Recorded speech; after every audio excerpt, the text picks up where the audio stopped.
안녕하세요. 토요일 오후입니다. 오늘도 방송을 청취해 주셔서 감사합니다. 일단은 오수미님하고 CHA라는 분, 앞에는 닉네임은 CHA인데 그 뒤는 제가 길어서 못 읽겠어요. 보긴 했는데, 일단 오수미님은 저의 마이크를 제가 사서 설치해서 녹화를 하는데도 목소리가 너무 적다고 하셔서 될 수 있으면 제가 목소리 크게 해드리고, 그리고 제가 누누이 말씀드렸지, 지금 뭐 구독자가 1000명이 돼야 그나마 뭐 이제 여기는 제반이 될 수 있는 상황이어서, 제가 지금 1000명 되려면 톡도 없잖아요? 그러니까 제가 최소한의 비용을 가지고 하기 때문에 카메라도 그냥 컴퓨터 본체에 있는 카메라 쓰는 거고, 마이크도 그냥 이렇게 요거 조그만 마이크를 사용하는 걸로 그냥 진행하도록 할게요.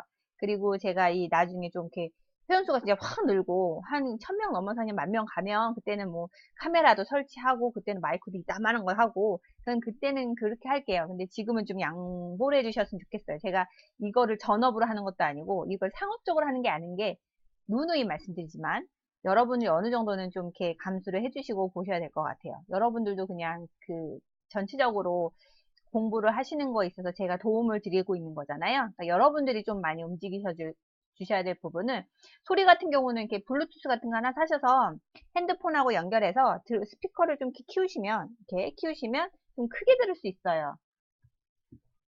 그리고 이제 두 번째는 화질이 안 좋다고 하시는 거는 제가 자료가 있으면 바로 다시 재촬영을 해드리거나 하면 되는 거고, 그리고 화질이 안 좋은 거는 어쩔 수 없어요. 왜냐면 제가 카메라를 전용 카메라 안 샀기 때문에, 카메라도 일본제 카메라가 제일 촬영이 잘 된다고 하더라고요. 근데 지금 한참 불매 운동 중인데 제가 그걸 살 리가 절대 없습니다. 저도 불매 운동 중이고, 일본 정권에 대해서 저도 매우 이렇게 불만이 있고, 자유한국당이 하는 행동도 되게 마음에 안 들어요. 그리고 여러분들이 제가 하는 거에 강의가 마음에 들면 좋아요하고 구독을 꼭 눌러주셔야 돼요. 그래야 됩니다. 조회수는 높은데 생각보다 좋아요가 많이 안 눌러져 있어서 미워할 거예요. 진짜 미워할 거야. 그러면 이제 제가 강의를 진행하기 앞서 전화모, 네이버 대표 카페, 공동주택 대표 카페 전화모가 있어요. 네이버 검색하면 전화모 치면 나오거든요. 거기에 이제 이번에 아직은 공개되지 않았는데 비공식적으로 9월 말이나 10월 초에 저희 아파트 경리 회계 분들의 교육을 할 예정이에요. 제가 이걸 미리 말해도 되나 몰라. 어쨌든 판도라님하고 제가 주로 강의를 많이 하고요. 하게 되면 제가 공지가 뜨게 되면 그때 자세히 말씀드릴게요. 그때는 여러분들한테 또 다른 내용을 갖고 이제 주문한 내용을 이제 제가 공개로 강의를 하는 거고, 제가 유튜브에 찍은 영상들은 제가 예전에 교육을 다 했던 것들이에요. 그래서 그것을 이제 초보 입장에서 설명하는 거고, 아주 디테일하거나 좀 더 고급 스킬은 알려드리기는 좀 어렵잖아요.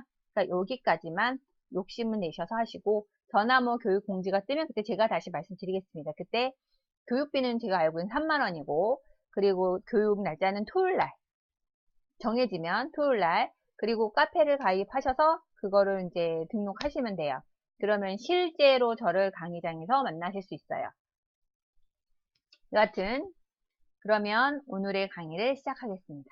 자, 그러면 오늘 강의는 CHA 그분 이름이 닉네임이 뭔지 제가 영어로 돼 있어서 그분이 뭐라 하셨냐면 CHJ 차제캅? 차제콕? 님이 화면이 깨져서 관리비 부과 순서 있잖아요. 그 부분이 깨져서 잘 못 보겠다고 하셔서 제가 다시 이거를 곰캠으로 촬영해서 보내드리겠습니다.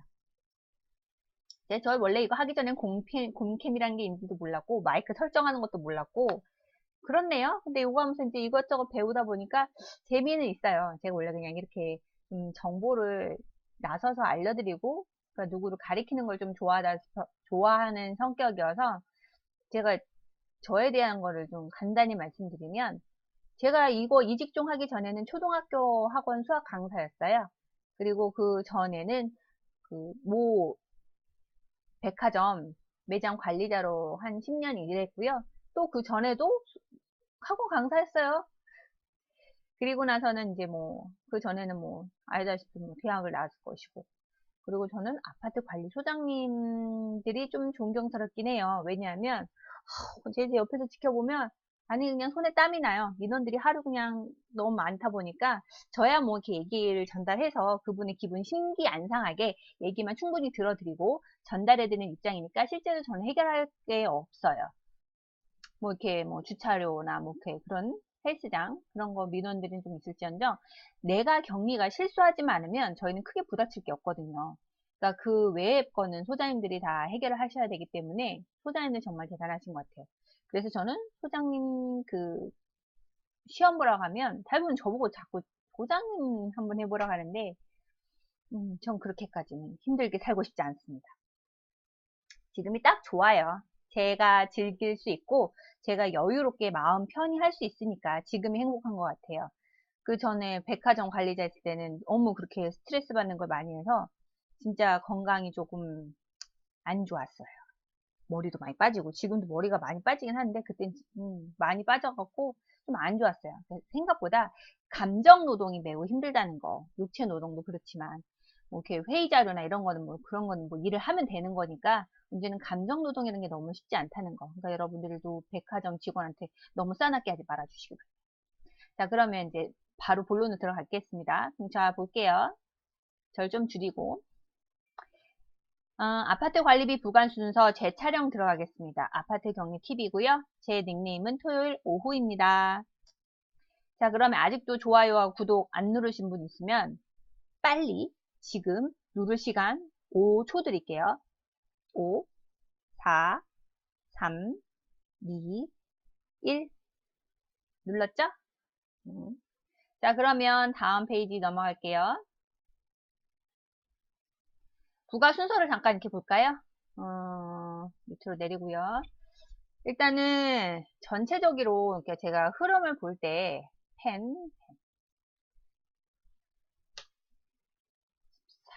어디다 할까요? 여기다 할까요? 키보드. 아유, 관리비를 부과하는 거는 그 우리가 말하죠. 통상 관리비는 한 달치. 이게 자판이 들어가. 네, 됐어요. 그 한 달치 비용 가지고 글씨가 흰색이라 안 보이죠?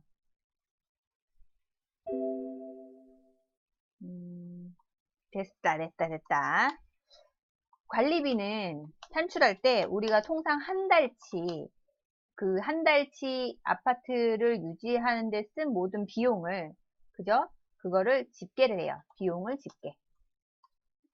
집계를 하여 각 세대에 배분하는데 여기서 말하는 배분은 중요한 건 뭐냐면 그 부과하는 기준은 어디 있어요? 아파트, 당 아파트, 아파트 관리 규약에 따라 별표 5하고 별표 6인 걸로 알거든요. 별표 5가 관리비 부과 항목이고요. 그리고 별표 6은 사용료에 대한 항목이에요. 근데 그거를 아파트 관리 규약에 따라 어떤 거는 예산돼 있는 것도 있고 예산에 따라서 12개월 분할하거나 아니면 실질 사용한 거 정산제이거나 또는 사용료 이거는 전기나 수도 사용료를 입주자한테 자기가 사용한 만큼 납부하게끔 만든 게 사용료죠. 이런 거를 각각 배부 기준에 따라 요거를 세대에 나눠줘요. 관리비는 이렇게 그러면 우리가 아파트 관리비에 대해서 집계해서 이거를 각각 세대에 배분한다 라고 알고 계시면 되겠죠. 글씨라는 게 너무 글씨가 작네요. 그죠? 색상을 좀 더 진하게 할까요? 뭐 그래도 뭐 별 차이가 없네요. 자, 그러면 요거 해서 이제 이 비용을 입주민한테 계산을 하면 그러면 비용에 대해서 집계한 거에 대해서 우리는 어떻게 해요? 세대에 부과를 합니다. 부과를 하면 이 사람들이 관리비 통장에 납부를 하죠. 즉 수납을 해요. 수납을 하고 또 그 다음치도 한 달 관리비를 또 집계를 하죠. 이제 여기서부터는 바로 다시 앞에 부분으로 가서 이게 다시 순환이 돼요.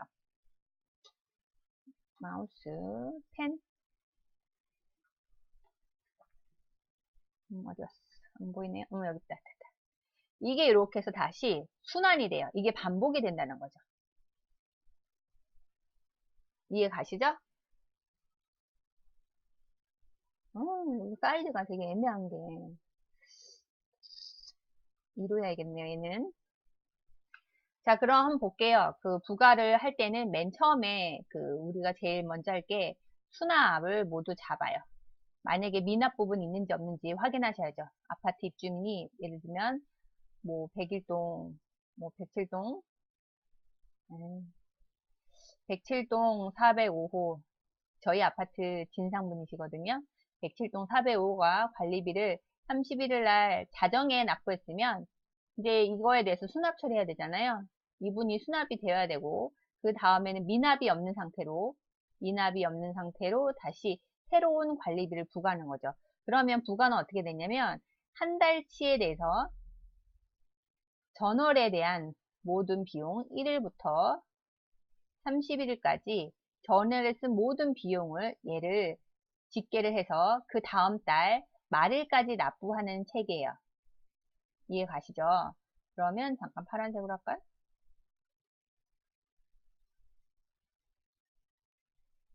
이렇게 하는 방법이 있을 것 같은데.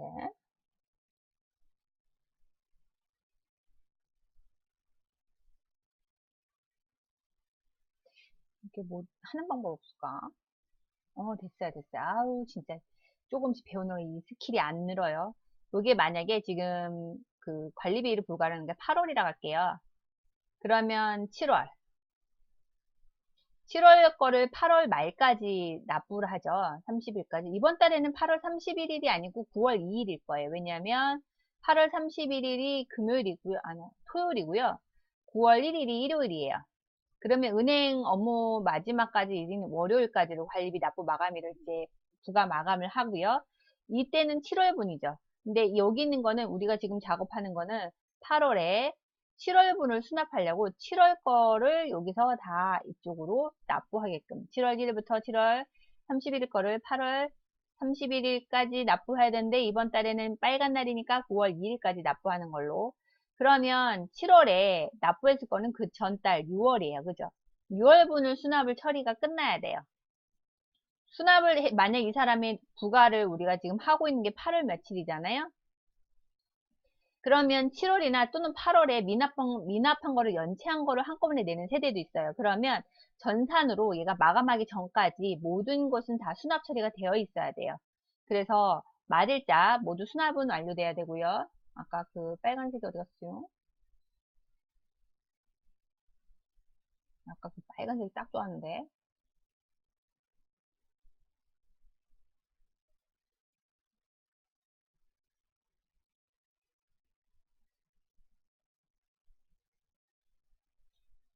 확인.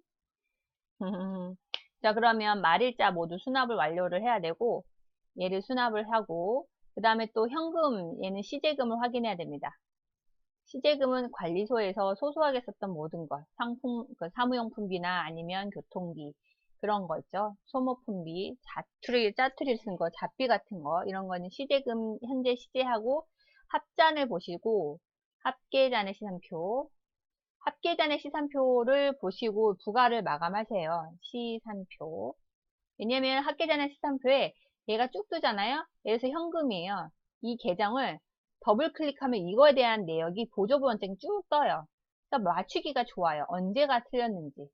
현금이나 카드 확인하시고, 얘 미지급금이죠. 아니면 직불카드이면 바로 통장으로 확인되니까. 그 다음에 그리고 와서 말일전표도 넣어주셔야 돼요. 이거 자체가 뭐냐면 한 달, 즉 제가 요거 기준으로 얘기해 드렸잖아요. 7월을. 그러면 예를 들어서 7월 1일부터 7월 31일까지 그때그때 전표는 다 넣었을 텐데 짜투리를 혹시라도 내가 놓치는 게 현금 놓쳤는지, 그 다음에 수납이 놓쳤는지, 말일 전표 넣었는지 요거를 다 확인하셔야 돼요. 그래야지 7월 1일부터 7월 30일에 대한 모든 비용을 여기까지 비용을 모두 집계할 수 있는 거예요. 말일 전표는 말 그대로 31일 날 또는 마지막 날에까지 비용 처리를 해줘야 되는 거예요. 이거는 다음 페이지에 좀 자세히 설명할게요. 그러면 여기까지 해야지 전체 비용이 들어가죠. 전체 비용 들어가고 그리고 마지막에 전산 마지막 그 순간까지 통장 잔고 한 번 더 체크 합잔하고 맞춰보시고 얘 어디서 본다고요? 합계 잔액 시산표 각 계정에 잔액을 맞춰보시고 미수관리비, 미납 부분하고 그죠? 맞춰보시는데 얘는 주로 어디로 봐요? 수납한 거하고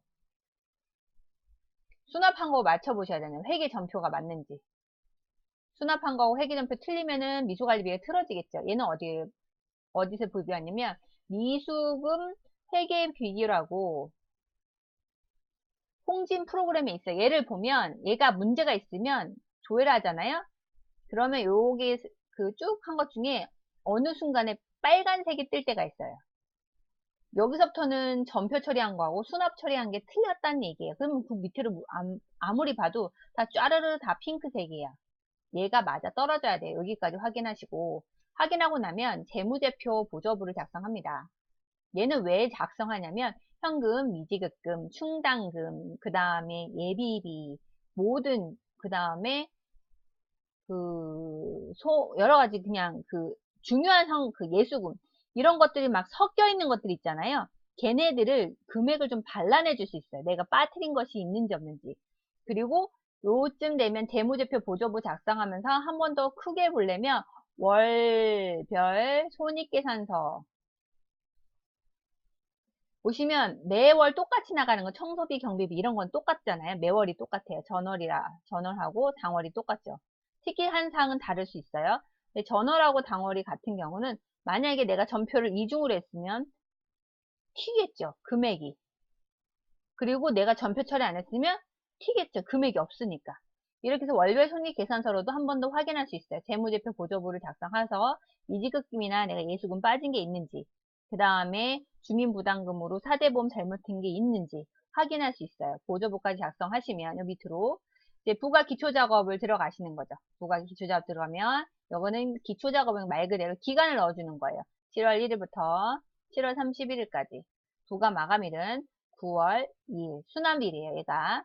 홍지는 모든 세팅이 당일 기준으로 또는 걔네가 알아서 말일로 넣어줘요. 근데 말일이 빨간 날인지 은행이 쉬는 날인지 얘가 알 수가 없어요. 그냥 무조건 얘가 그냥 그 다음 달에 말일로 세팅되어 있기 때문에 이거는 경리분께서 본인이 수정하셔야 돼요. 이 부가 기초자금 뭘 기준으로 한다?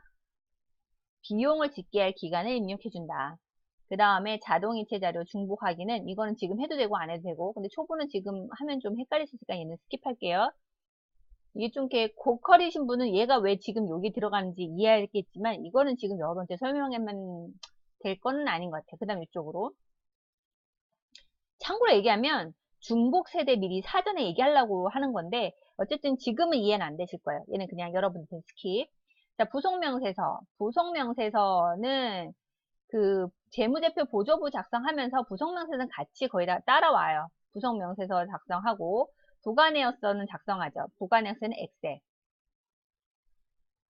엑셀로 입주 아파트 사시는 분은 알겠지만 안 사시는 분은 몰라요. 여기서 부가내역서라고 자그마한 소책자가 있어요. 아파트 안내, 입주 안내부터 해서 헬스장 등록, 그 다음에 관리비, 정상 금액까지 하다못해 관리 외 수입이 어떻게 들어오고 어떻게 나가는지 이거는 공시할 수 있는 내용이죠. 매월 입주면세 보고하는 거 그거를 작성하시는 거예요. 그러면 재무제표 보조부에서 한번 보고 그죠? 그 다음에 월별 손익계산서나 학계잔의 시산표를 한번 보고 그죠? 그리고 한 번 더 부가내역서까지 이렇게 1번 학계잔의 시산표하고 월별 손익계산서 전산상 보는 거 2번 부가내역서 작성 3번 이렇게 해서 3개로 크로스 체크하면 틀릴 일이 좀 없어져요. 그리고 부가내역서까지 작성하고 나면 이제 각각 세대 중에서 특이한 세대, 별도로 부과되는 세대가 있어요. 예를 들면 이사를 왔는데 승강기 사용료를 안 냈어요. 그러면 승강기 사용료 납부하라고 했는데도 납부를 안 해. 그럼 어떻게 해요? 관리비에 여기다가 연락하는 거죠. 입주민한테. 당신이 안 내서 여기로 별도 금액으로 우리가 징수하겠습니다. 하고선 어떻게든 받아내셔야 되죠. 받기로 했는데. 못 받는다 그냥 포기해버리면 안 돼요. 왜냐면 이걸 누가 알아버리면 일이 커져요. 그러니까 아파트는 사람들이 너무 많아서 완벽한 거짓말은 없어요. 그러니까 대부분 원칙대로 하시는 게 제일 좋아요. 그리고 저희 아파트에 꼭 어떤 할아버님이 계시는데 그분이 이사 오면 할 일이 없으니까 나와 있다가 이사 오는 세대가 어딨나 봐서 승강기가 어디서 멈추는지 사다리가 어디서 왔는지 다 아시잖아요. 근데 이분이 어느 날 자기 동에 이사 온 세대가 있어. 짐을 나르는 것 같아. 근데 자기가 15층에 살아요. 근데 밑에 9층에 승강기로 이제 이사를 한 거야. 근데 관리소에 대해 얘기도 안 했네? 그냥 단독에 살다가 이제 빌라나 단독에 살다 오셔가지고 승강기 사용료 내는 걸 몰랐어요. 그분이 하니까 그 할아버지 바로 관리소로 전화하는 거죠. 승강기 사용료 납부 받았냐고. 쟤 왜 하루 종일 쓰냐고. 아, 그러면 이제 일단은 저는 어떻게 했냐. 아, 네, 납부하신다고 하셨는데 아직 납부는 안 했는데요. 납부하신다고는 하셨어요. 선생님, 그러면 좀 언제 그 승강기 타고 내려가세요. 그때는 제가 미리 말해 놓을게요. 뭐 이러면, 아, 그래, 그래. 그럼 내가 좀 3시 약속인데 그때는 좀 그만하고 쉬라고 해봐. 그러면 네 하고 전화하고 이제 바로 입주자 카드를 안 썼을 거 아니에요. 막 달려가요. 가서 이사하는 사람들한테 얘기를 해요. 주인 어딨냐? 연락처 달라. 연락처 받아갖고 전화하는 거죠. 관리소로 와달라. 지금 당장 이렇게 하시면 승강기 사용료 때문에 이사를 멈출 수 있다. 그럼 멈출 수 있다지 지금 당장 멈춘 건 아니에요. 그래서 그분이 와요. 그럼 설명해요. 입금하시라고. 그러면 그분이 그러면 입금하겠습니다 하고 이제 이렇게 하다가 돈을 안 내는 경우 이런 경우가 있고요. 아니면 전출할 때 그럴 수도 있어요. 집단에는 몰래 이제 그 티 안 나게 승강기 사용이 안 나라고 사다리 안 부르려고 하는 분도 계세요. 그럼 어쨌든 간에 중간정산에서라도 받아내셔야 되겠죠. 그죠? 그럴 때는 별도 금액이나 아니면 여러 가지 항목을 개설해서 일단 받아내셔야 돼요. 이런 거는 고급 스킬이니까 여러분 굳이 알 필요는 없고 그냥 별도 금액을 등록하는 항목들이 몇 가지 있다라는 거 알려드리시면 되고 마감점표 입력은 뭐냐면 그 요쯤 되면 별도 금액하고 이제 부가내세고 그죠? 그러면 마감점표는 말하면 그 말일점표를 모두 집계를 했잖아요. 비용을 모두 집계해요. 비용을 모두 집계하면 마감점표란 거는 뭐냐면 미부가 관리비죠. 아직 부과하지 않은 관리비. 아직 부과하지 않은 관리비고 이게 앞으로 발생할 관리비긴 한데 이거는 어떻게 입주민한테 우리가 아파트 관리소 입장에서는 수입으로 들어올 거죠. 관리 수입 이렇게. 이게 마감이에요. 그 달의 비용을 요걸로 전체를 마감 짓겠습니다. 예요. 마감점표를 입력을 해요. 그러면 이렇게 마감을 하면 확인할 게 뭐냐면 손익계산서에 첫 번째, 두 번째 중에 1번, 2번에서 3번에서 세 번째 항목이 있어요. 관리, 총, 손익 이렇게 돼 있어요. 손실이나 이익 나는 게. 그럼 이게 이 위가 관리 수익이고요. 얘가 관리 비용이에요. 수익에서 비용을 뺐는데 여기 아파트는 영리 목적으로 운영하는 게 아니고 자기 스스로 관리를 아파트를 전체적으로 유지 보수하기 위한 거잖아요. 그래서 수익이 나면 안 돼요. 그래서 여기 수익하고 비용을 뺐을 때 관리 총손이 0이 나와야 돼요. 요 금액이 마감점표로 인해서 딱 떨어져야 돼요. 관리 비용 요 금액이 다른 색으로 해야겠네요. 그 관리 비용 요 금액이 바로 누구 이쪽으로 관리 수입이 되고요. 그 관리 수입이 그대로 미부가 관리비가 되는 거예요. 그래서 관리 비용하고 관리 수입이 딱 맞아 떨어지니까 당연히 금액이 0원일 수밖에 없죠.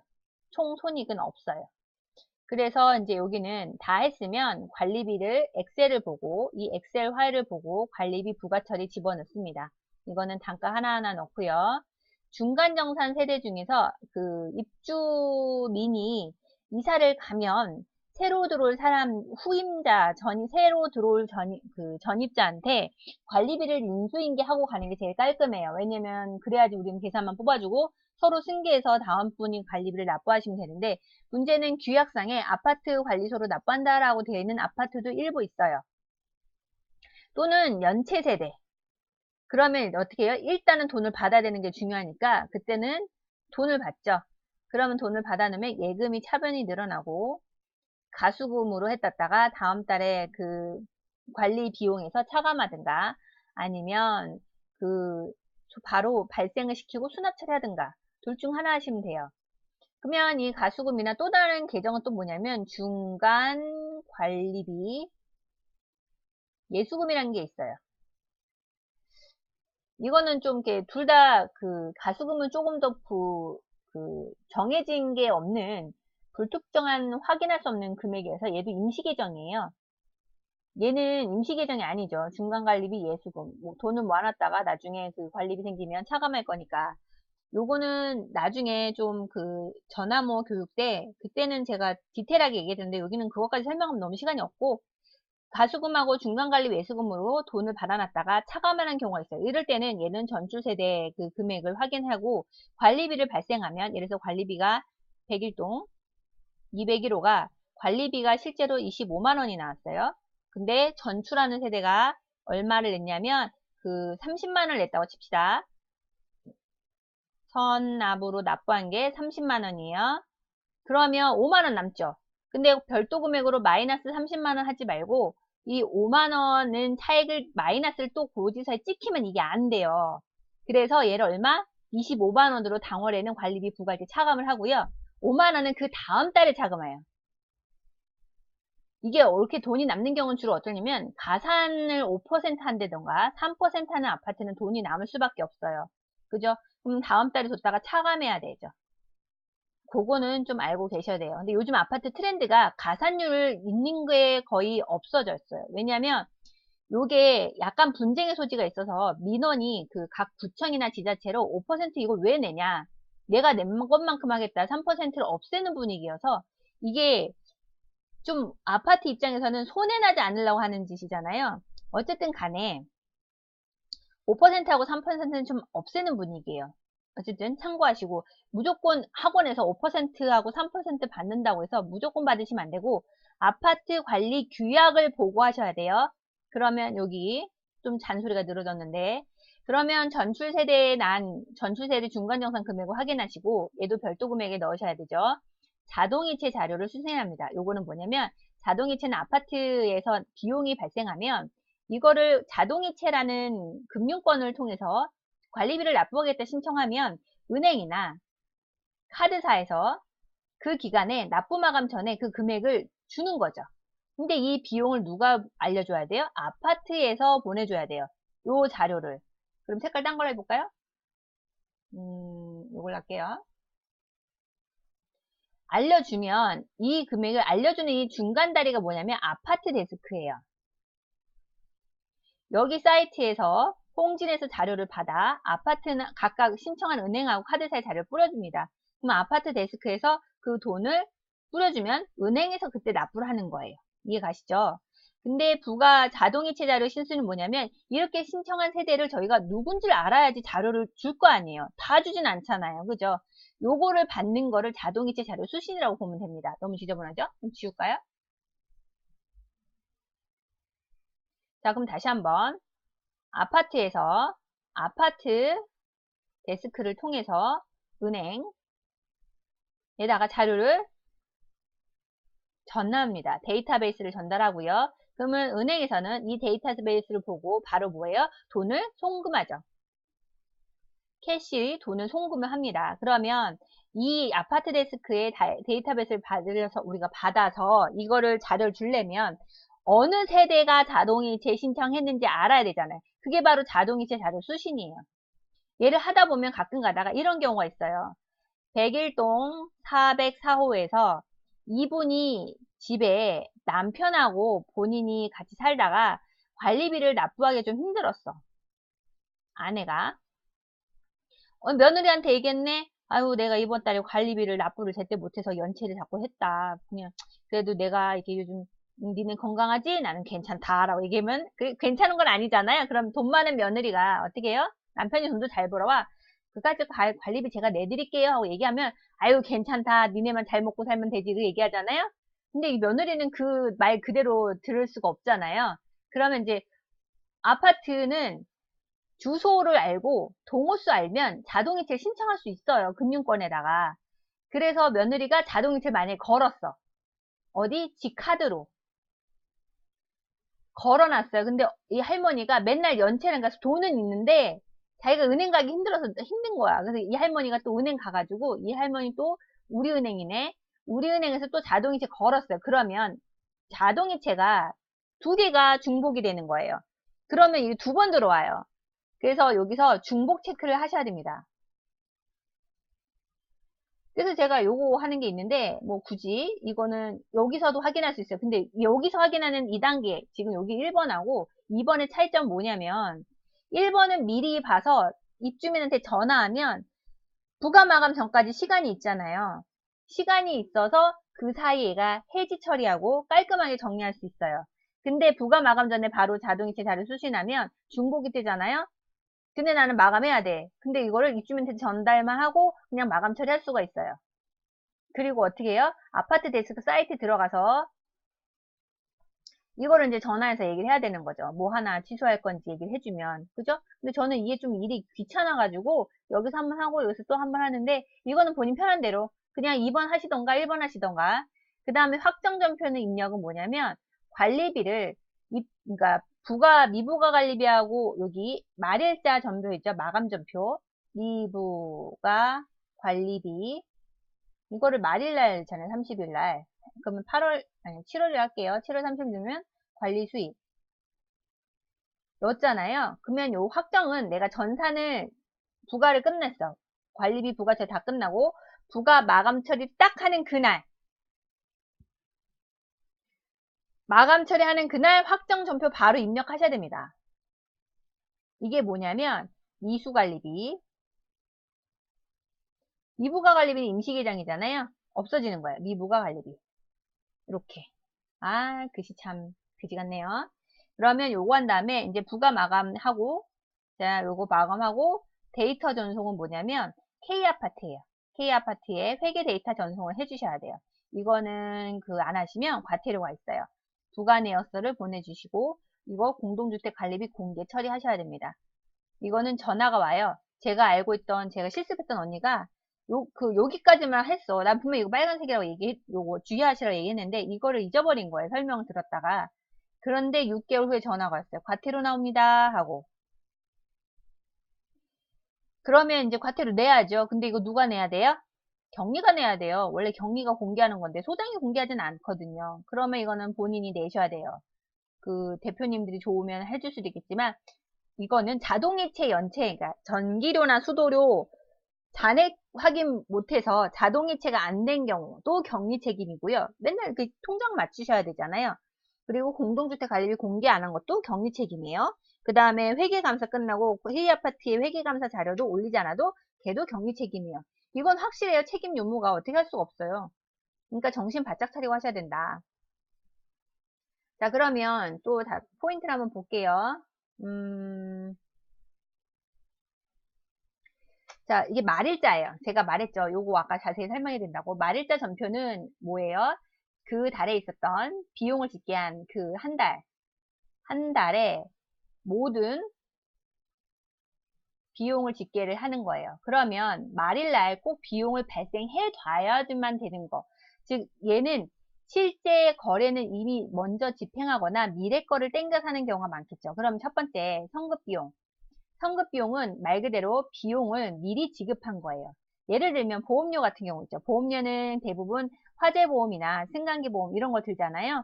놀이시설 배상 책임보험, 어린이 놀이시설 이런 기타 등등 보험료를 납부를 해요. 근데 이 보험료는 기간이 언제예요? 납부하는 순간 1년이죠.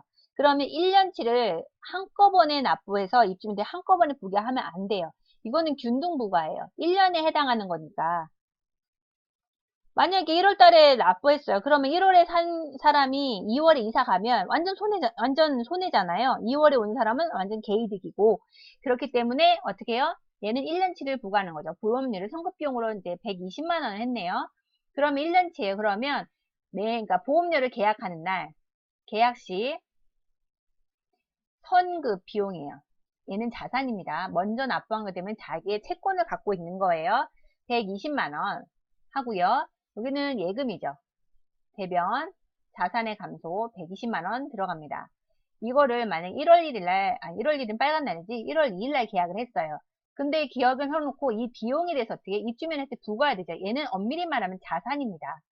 자산 부채 자본 중에 얘 세 개는 자산의 크기의 그러니까 자산의 크기나 감소의 유무이지 입주민한테 비용을 하는 건 아니잖아요. 그죠? 비용으로 발생해 주셔야 돼요. 그러면 얘는 어떻게 해요? 1월 31일 날 보험료를 어떻게 발생하죠? 보험료 비용이에요. 비용이니까 차변 보험료 10만 원 한 달치죠.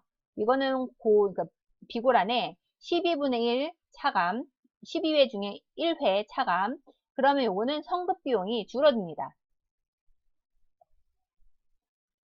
그러면 여기도 10만 원이 줄어들죠. 그러면 성급 비용의 보조본장이나 총계표를 보면 120만 원에 10만 원 주는 1월 31일 기준으로는 성급 비용이 잔액이 얼마나 났냐면 110만 원 남아 있습니다. 이해 가시죠? 이런 식으로 1년이 끝날 때까지 하나하나 차감하는 거예요. 하나만 더 해볼게요. 피복비. 피복비도 마찬가지예요. 1월 3일 날 직원들 동계 작업비를 샀어요. 60만 원. 그러면 얘도 먼저 지급했죠. 상반기니까 6개월이겠네. 그죠? 그러면 여기는 60만원 나가고요. 여기다 예금 60만원 이렇게 됩니다. 그럼 얘도 마찬가지예요. 자산이잖아요. 그렇기 때문에 자산 유무로는 입주민한테 한 달치 모든 비용을 부과하는 근거가 될 수 없어요. 그래서 다시 비용을 발생시키죠. 1월 31일 날 피복비 이거 일반 관리비에 들어가요. 피복비 6개월이니까 얘는 6분의 1 6번 중에 1회차를 납부하는 거죠. 10만원. 그럼 다시 또 성급 비용이 줄어듭니다. 남아있는. 그러면 다시 1월 31일 기준으로 성급 비용의 잔액은 총 110만원하고 여기 있는 그 60만원에 10만원 뺀 50이니까 이건 총 합하면 160만원이 남아있겠죠. 일단 예를 들면 그렇다는 거예요. 그래서 성급 비용으로 그 성급 비용하는 것에 그 당월날 비용을 발생할 것을 말일자 전표에 넣어줍니다. 또 미지급금이 있어요. 미지급금 뭐냐면 이번 달 비용이긴 한데 통상 그 다음 달에 지불하는 경우에요. 이번 달 당월 비용을 2월에 지급할 경우 아직 지급하지 미지급한 돈이잖아요. 그죠? 그래서 얘는 다음 달에 지급하긴 하려면 어떻게 해요? 비용 발생을 해놔야죠. 그죠? 그래서 얘도 청소비 160만원, 경비비 200만원, 소독비 이렇게 다 있어요. 이거는 얘네가 다 아파트는 대부분 이게도 다음 달 2월 지급하는 경우가 많아요. 특히 수도요금은 비용을 발생해놨다가 다음 달 납부하는 경우가 많죠. 그 전달에 대해서. 전기료는 저희는 당월에 다 자동이체로 빠지거든요. 그래서 전기료는 비용으로 발생하지만 미지급 남지는 않아요. 수도광열비에서 노인정 그 도시가스도 마찬가지예요. 이번 달에 발생한 거는 이번 달 말에 자동이체로 빠져요. 그죠? 또 하나 있어요. 4대 보험, 주민분담금, 주민건강고용산재도 얘도 미지급금이에요. 엄밀히 말하면 얘는 왜냐면 미지급금 이번 달에 비용 발생해서 입주민을 부과하지만 다음 달 이걸 항상 10일 날 납부해요. 그러면 얘는 왜 제가 따로 발랐는지 얘는 따로 말씀드리고 일단 미지급금. 그럼 얘를 한번 볼게요. 잠깐 지우고요. 그러면 미지급금 청소비 자 발생합니다. 일반 그 제가 공동주택 그 관리비 계정 말씀드렸다시피 그걸로 그대로 쓰시면 돼요. 청소비 160만원, 경비비 200만원, 소독비 50만원, 수도 요금, 수도료라고 하나요? 수도료 400, 위탁관리 5만원. 이거를 다 합하고, 아이고야, 제가 계산기를 안 준비해서, 잠깐만요. 160, 200, 50, 400, 5, 815네요. 그럼 이거는 다음 달 지급합니다. 그러면 미지급금. 미지급금 또는 미지급 비용이라고 하셔도 돼요. 같은 뜻이에요. 아파트는 가끔가다 계정이 의미는 같은데 이름을 조금 다르게 쓰는 경우도 있어요. 815 이렇게. 그러면 얘가 7월 31일 날 해놓으면 다음 달 8월 10일 날 이 미지급 바로 이쪽으로 내려가죠. 여기가 더 이해하기 편하겠네요. 8월 10일 날 미지급금 또는 미지급 비용이 815가 줄어들고요. 예금이 그때 줄어듭니다. 815 이런 식으로. 미지급금 다시 한번 말씀드리지만 당월에 발생된 비용 처리를 하고 지급은 언제 6월에 하는 경우 이게 바로 미지급금이에요. 이해 가시죠? 자, 그러면 이제 주민부담금 들어가겠습니다. 주민부담금은 얘도 미지급금으로 하는데 계정 쓸 때는 발생이 어떻게 하냐면 국민, 건강, 고용, 산재. 옛날에는 국민건강, 고용, 산재 4대 보험을 식대 및 복리 후생비에 넣었어요. 근데 아파트 관리비에 대한 계정에 된 걸 좀 더 디테일하고 세밀하게 좀 더 나눠지면서 국민건강, 고용, 산재 계정이 따로 발라지는 거예요. 그러면 국민건강, 고용, 산재 이게 입주민 부담금이 있어요. 잠깐 여기 보시면 국민하고 건강은 사업장하고 근로자가 반씩 내요. 사업주라면 아파트 관리비 들어간 입주민들이 내시는 거, 그 다음에 근로자 이런 식으로 반반 5대5로 납부를 해요. 고용은 고용보험하고 그 다음에 무슨 성면피해 보상 분담금 뭐 이렇게 여러 가지가 있어요. 그 중에서 직원이 부담할 것만 따로 근로자가 하고 그 나머지는 근로자가 납부한 거 뺀 나머지는 다 사업자예요. 얘는 반반은 아닙니다. 엄밀히 말하면 산재는 사업주가 100% 납부를 해요. 그렇기 때문에 국민건강고용산재를 주민부담금으로 발생해야 돼요. 그러면 예를 들면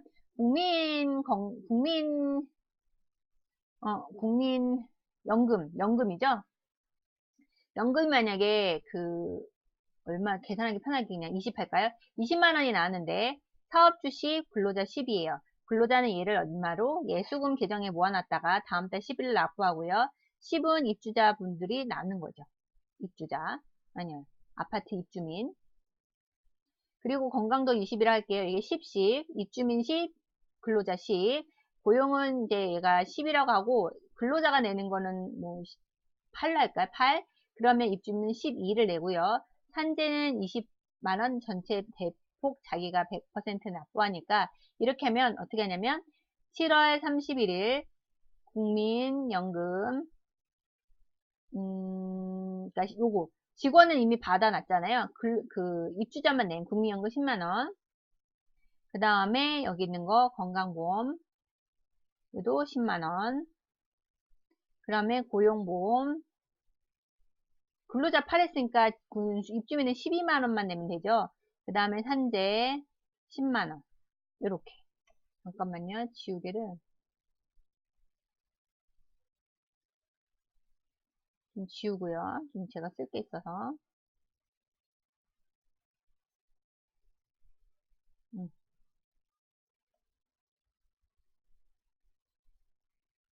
그러면 이렇게 해서 얘를 다 뭘로 하냐면 미지급금이에요.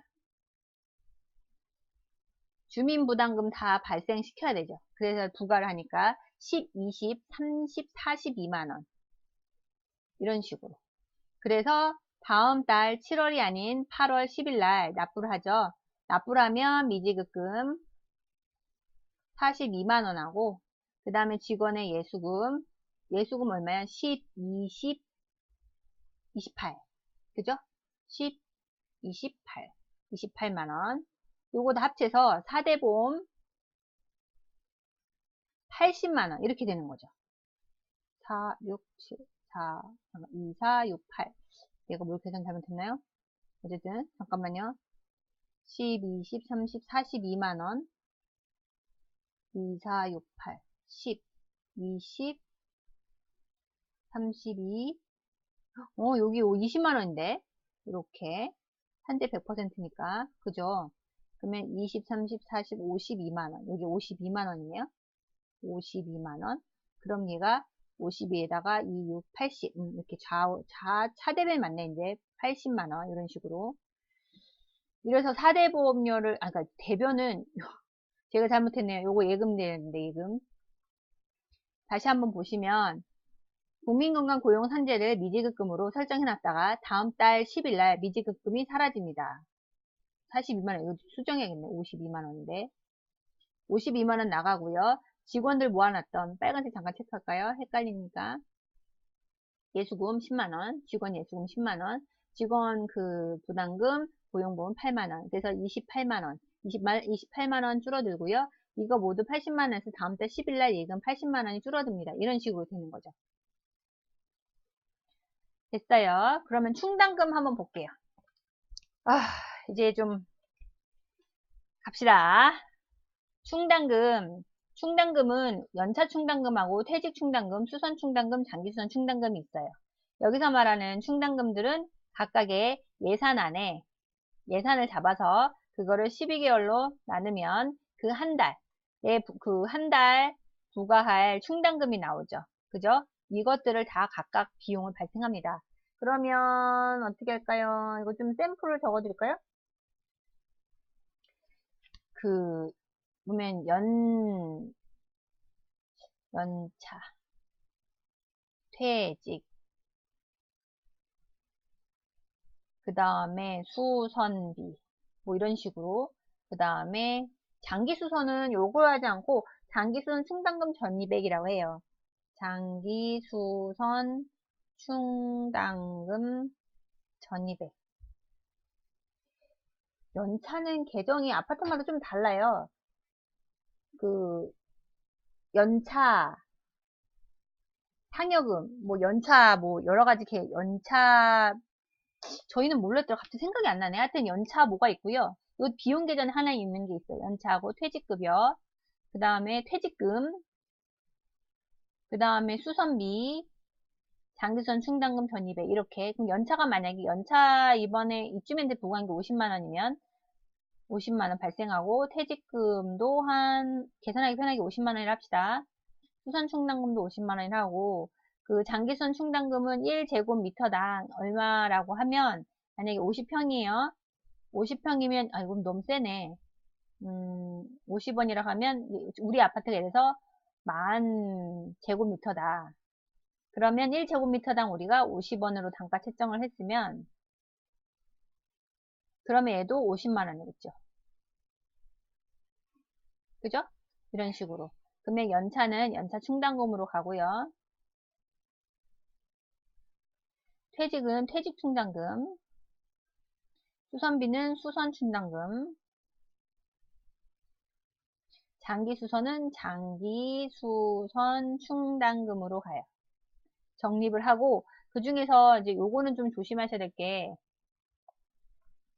장기수선 충당금은 아파트에서는 별도 예치하라고 되어 있어요. 왜냐하면 장기수선 자체가 아파트의 감가상각처럼 노후화되면 그 연도에 따라 수리해야 되는 비용이 매우 커지고 그 돈을 한꺼번에 목돈으로 입주민한테 부과하면 너무 부담스럽죠.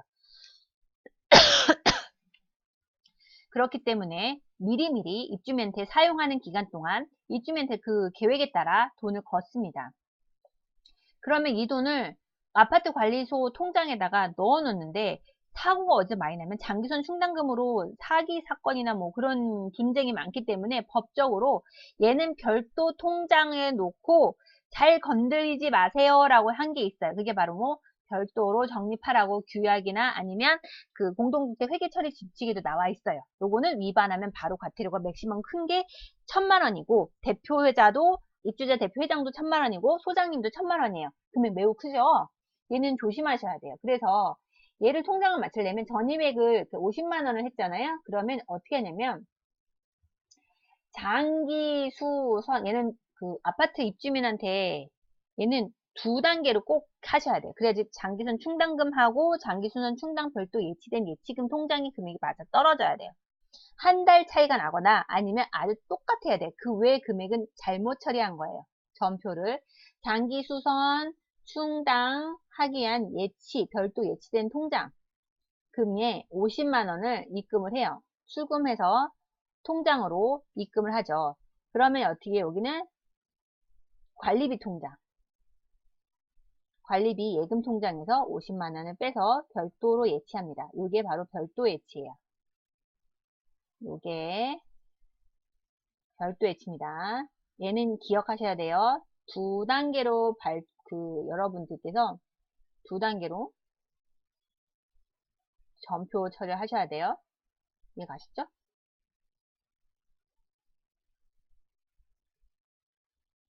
요거, 예, 잊어버리시면 안 되고요. 예, 아니, 색깔이 똑같으니까 별 티가 안 나네요. 이렇게, 이 조심하시고, 이 조심하셔야 돼요. 그래도 작네. 하이라이트 해드려야겠네. 여기, 하이라이트.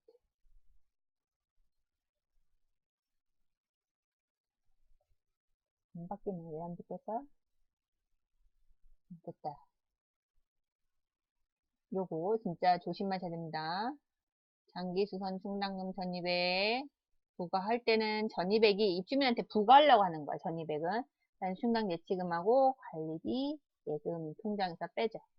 그래서 꼭 두 단계로 얘는 보셔야 돼요. 말일전표에 그러니까 저는 말일전표에 이거 1번하고 2번을 그냥 같이 넣어요. 말일전표에. 그게 좀 편하더라고요. 그리고 이제 감가상각비. 감가상각비도 예를 들어서 집기비품으로 에어컨을 사셨어요. 120만원. 근데 얘를 사셨는데 얘는 어떻게 해요? 그러면 여기다가 할까요? 1월 15일 날 겨울 동계 시즌이라 하이마트에서 에어컨을 대박 세일합니다. 50% 할인해 드려요. 그래서 여기서 사죠.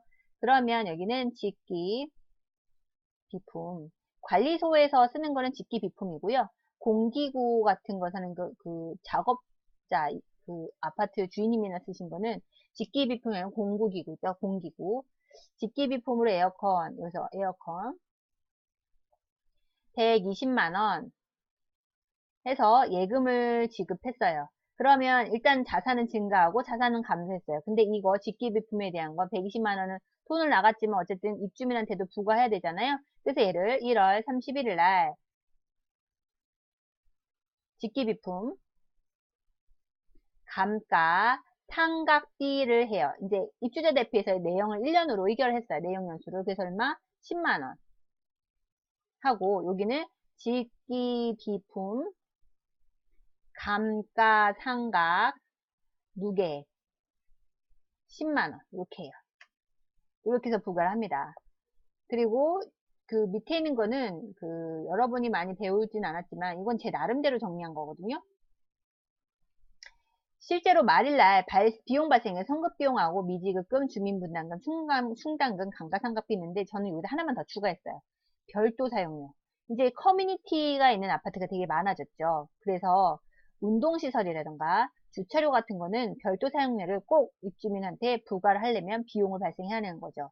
그러니까 입주민에서 예를 들어서 주차 2대 부과를 50만원에 할게요. 그러면 부과를 해야 되잖아요. 그러면 별도 금액을 넣던가 주차비 부과 처리를 해서 세대한테 뿜빨하기 전에 얘가 수익이 되는 거를 어떻게 우리가 집계를 해야 되죠. 그러면 차변에는 뭐 들어가면 주차료 비용으로 생기는 거예요. 50만원. 근데 이거는 관리 목적은 아니죠. 아파트 입주민한테 주차비를 하는 게 관리 목적은 아니에요. 얘는 관리회 수입이에요. 그죠? 그래서 관리회 수입인 주차료 수입 50만원 발생하시고요.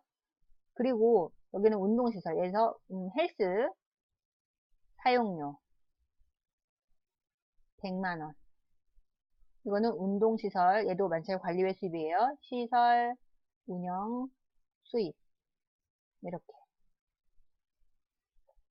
이렇게 되면 요거까지도 별도 사용료를 넣어주고 모든 비용을 이제 말일자에 넣어드리는 겁니다. 그러면 다시 한번 크게 포인트를 한번 보시면 말일자 1월 31일 날 우리가 1월 31일 날 말일자 전표에 넣어주는 거 첫 번째 성급비용. 왜냐하면 자산으로 물건을 그러니까 계약을 했기 때문에 비용 발생하기 위해서 성급비용 한 거를 어떻게 해요? 보험료 하고서 했었죠. 그 다음에 아직 미지급금 비용은 발생했지만 다음 달 날 거. 그 다음에 주민부담금 4대 보험료. 그 다음에 각종 충당금 감가상각비, 그 다음에 입주민 각각의 별도 사용료를 비용을 다 발생시켜 놓고 그리고 나서 우리가 비용을 집계를 하죠. 그러면 다음 페이지 들어갑니다. 아우 설명 너무 긴데 재촬영하는 게 좀 저한테 무리였던 것 같아요. 근데 하겠습니다. 다음 페이지. 그러면 그 모든 비용을 발생시켰어요. 그럼 그 비용을 총 집계를 한 걸 마감하죠. 이게 마감전표예요. 이거는 아파트 학원이나 다 설명한테 마감전표, 말일전표 뭐 이렇게 하는데 이게 너무 헷갈려요. 확정전표는 제가 용어로 만들었어요. 사실은 이건 안 만들었는데 제가 만들었다는 거. 응? 확정전표는 제가 만들었어요. 다들 마감이라고만 해. 이게 좀 나눠져야 될 게 말일자 모든 비용을 넣고 이게 말일 전표는 말 그대로 말일까지 넣어야 되는 모든 비용의 전표예요. 그리고 요거 모든 비용을 그 한 달치 모든 비용을 토탈을 가지고 최종 금액은 이겁니다 하고 최종 확정 마감하는 거는 마감전표. 이것도 말일날 넣어야죠. 그죠? 이 모든 집계한 거를. 근데 여기 볼게요. 예시를. 8월 31일 날 8월 관리비용을 집계하여 미부과 관리비 계정으로 기장. 자, 그러면 전 1일부터 8월 1일부터 8월 31일까지 모든 비용을 말일전표까지 넣어서 합계 토탈 했더니 아파트 되게 세대가 작아요. 99만 8천원이 나왔어요. 그래서 이제 이거를 아직 부과하지 않은 관리비가 99만 8천원 라고 말일전표에 이 비용을 집계를 마감하는 전표를 넣어주고 이 돈을 어떻게 입주민한테 박연하당했다. 받아야겠다. 관리비로 수입을 받을 거다. 99만 8천 원 이렇게 해놓으면 됩니다. 얘를 넣으시는 거예요. 그게 바로 얘가 마감전표예요. 그러면 미부가 관리비는 한번 이해하면 유동자산 계정으로 실질적인 미수관리 금액을 구별하는 임시계정입니다. 얘는 그 다음 달 전표를 부가 마감을 하는 순간 얘는 어떻게 돼요? 확정된 순간 얘는 없어져요. 임시계정이라. 다시 한번 여기로 아이 진짜. 자 그러면 다음 페이지 갈게요. 너무 빨리 갔어. 너무 빨리 갔어. 큰일 났어. 큰일 났어.